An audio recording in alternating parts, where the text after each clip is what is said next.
আসসালামু আলাইকুম ফ্রেন্ডস, কেমন আছেন সবাই? আশা করি নিশ্চয়ই ভালো। আজ আপনাদের জন্য ঘাসফুলের ভালোবাসা এই গল্পের পরবর্তী পর্ব নিয়ে এলাম। আশা করি অবশ্যই আপনাদের ভালো লাগবে। যদি ভিডিওটি ভালো লেগে থাকে তাহলে একটি লাইক দিবেন।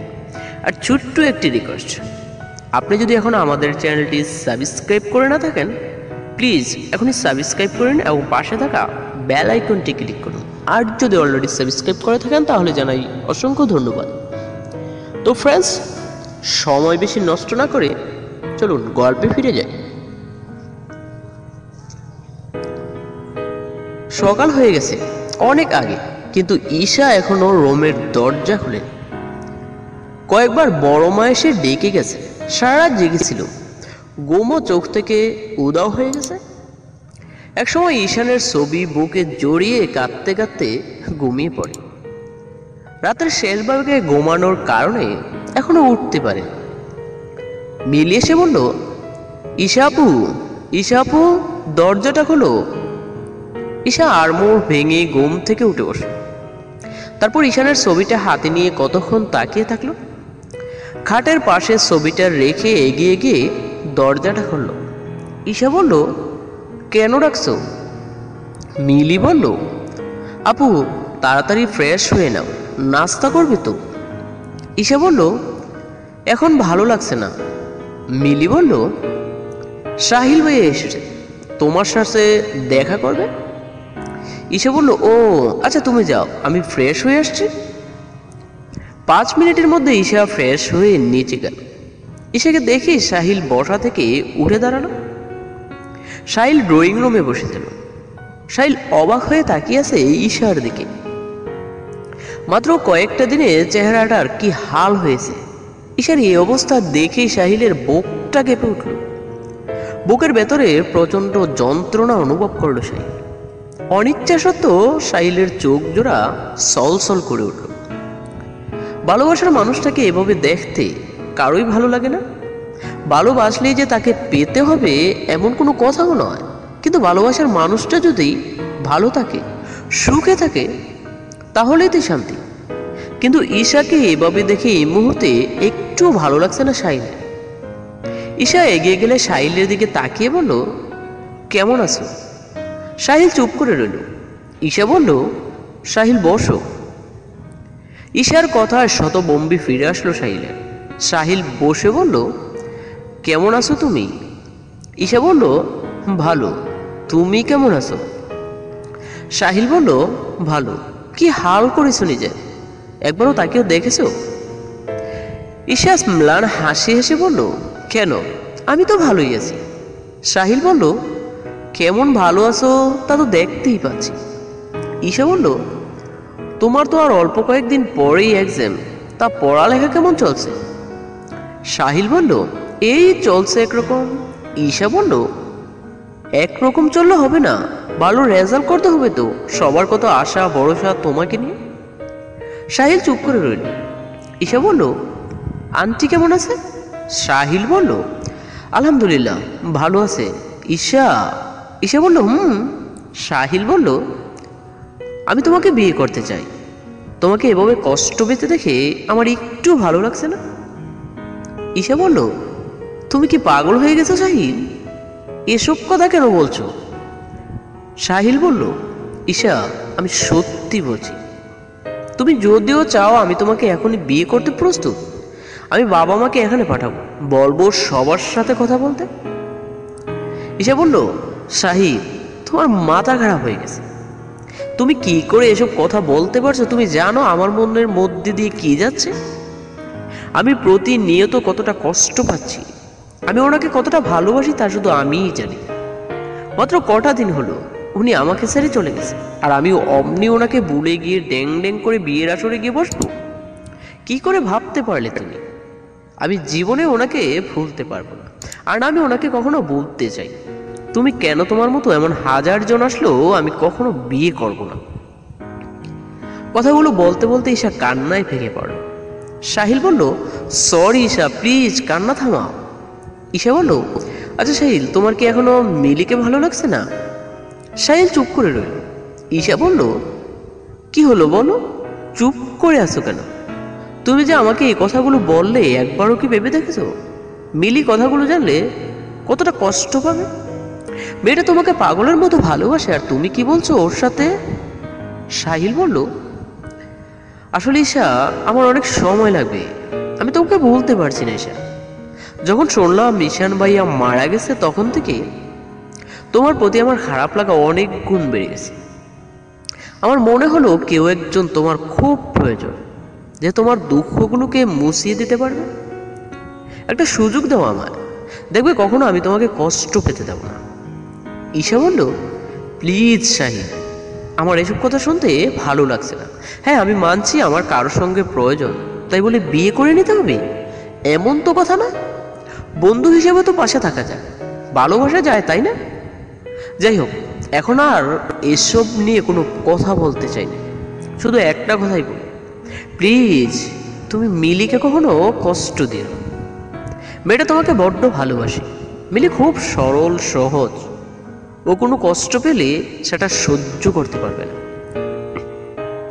আমি তোমাকে রিকোয়েস্ট করছি, প্লিজ তুমি মিলিকে সময় দাও, ওকে বুঝতে চেষ্টা করো, তাহলে দেখবে তুমি একদিন ঠিক ওকে ভালোবেসে ফেলবে। মনে করো এটা তোমার বন্ধু তোমার কাছে একটা ছোট্ট চাও, আশা করি বন্ধুর এই চাওয়াটা খুব কাঁদবে। সাহিল বলল, শুধু একটু হাসলো, হয়তো সেই হাসির মাঝে লুকিয়ে আছে না পাওয়ার যন্ত্রণা। ওদের কথার মাঝে মিলি নাস্তা নিয়ে হাজির হলো, তারপর ঈশার পাশে বসলো মিলি। ঈশা বলল, সাহিল নাও শুরু করো। সাহিল বলল, তুমিও না। তারপর ওরা তিনজন একসাথে নাস্তা করলো। নাস্তার ফাঁকে টুকটাক কথা হলো তিনজনের মধ্যে, তারপর সাহিল চলে গেল। সাহিল চলে যেতে ঈশা পা বাড়ালো নিজের রুমের দিকে, তখনই কারো ডাক পিছনে ফিরে তাকালো। রবি বলল, কেমন আছো? ঈশা বলল, আলহামদুলিল্লাহ ভালো, আপনি? রবি বলল, ভালো, এখানে বসো, একটু কথা বলো। ঈশা আবার আগের জায়গায় গিয়ে বসলো। তখনও মিলিও সেখানে আসলো। মিলি বলল, ভাইয়া কেমন আছে? রবি বলল, ভালো, তুমি কেমন আছো? মিলি বলল, জি ভালো, আজ অফিসে যান নাই? রবি বলল, না আজ ছুটি নিয়েছি, তোমাদের তো রেজাল্ট দেওয়ার সময় হয়ে গেছে।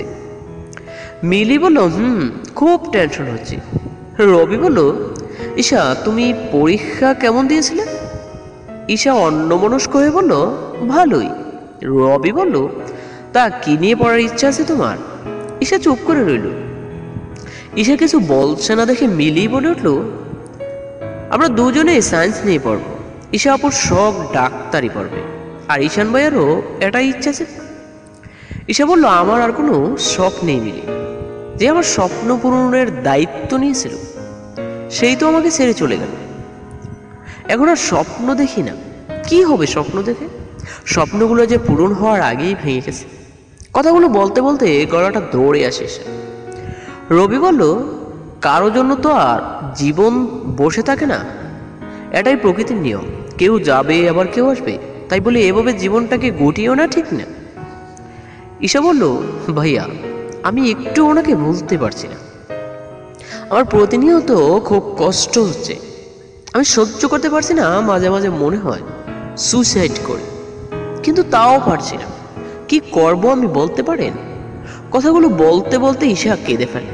রবি বলল, তোমাকে সান্ত্বনা দেওয়ার ভাষা আমার নেই, তবুও বলবো নিজেকে সামলাও, এভাবে চলতে থাকলে তুমি আগে পরে অসুস্থ হয়ে পড়বে। তোমার জীবনে এখন শুরু, জীবনের এখনো অনেকটা পথ পাড়ি দিতে হবে। এভাবে ভেঙে পড়লে তাহলে কিভাবে বাকিটা জীবন পার করবে? কথার মাঝখানে ঈশা বলে উঠল, ভাইয়া অ্যাক্সিডেন্টটা কিভাবে হয়েছিল? হঠাৎ ঈশা এমন একটা প্রশ্ন করবে মিলি রবি কেউ ভাবতে পারেন। ওরা দুজন হতভম্ব হয়ে একজন অন্যজনের দিকে তাকিয়ে আছে।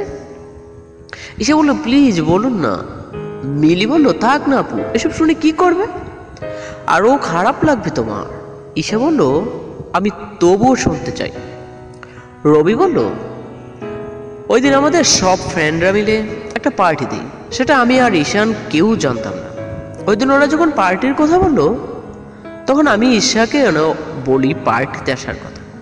ঈশান অনেকবার পার্টি থেকে চলে আসতে চেয়েছিল, কিন্তু কেউ ওকে আসতে দেয়। পার্টি শেষ হতে অনেক রাত হয়ে যায়। ঈশান আমাকে বাড়িতে এগিয়ে দিতে যাচ্ছিল, ও সেদিন অনেক কথা বলেছিল, ওর সব কথাই ছিল তোমাকে নিয়ে।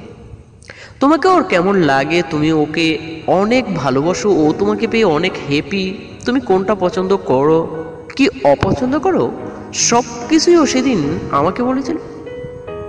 আমি ওকে বারবার বলেছি গাড়ি চালানোর দিকে মনোযোগ দিতে, কিন্তু ও শুনেনি আমার কথা। ও বলেছিল এত রাতে অন্য কোনো গাড়ি আসবে না, কিন্তু হঠাৎই একটা বড় গাড়ি এসে ধাক্কা দেয়। কথাগুলো বলতে বলতে রবির গলা ধরে আসে। ঈশা তখনই মিলিকে জড়িয়ে ধরে কেঁদে দেয়। রবি আবারও বলতে শুরু করলো, আমার তেমন একটা কিছুই হয়নি, কিন্তু ঈশান পুরো সেন্সলেস হয়েছিল। এরপর আমি ওকে নিয়ে তাড়াতাড়ি হসপিটালে যাই। ওকে থেরাপি দেওয়া হলেও ও কয়েকবার জোরে জোরে নিঃশ্বাস ফেলে, তারপর স্তব্ধ হয়ে পড়ে, আর কোনো নিঃশ্বাস ফেলে। কথাগুলো বলেই রবিও কেঁদে ফেলল। ঈশা আর সহ্য করতে পারছিল না, দৌড়ে ঈশানের ছবিটা বুকের সাথে আঁকড়ে ধরে চিৎকার করে কাঁদতে লাগলো।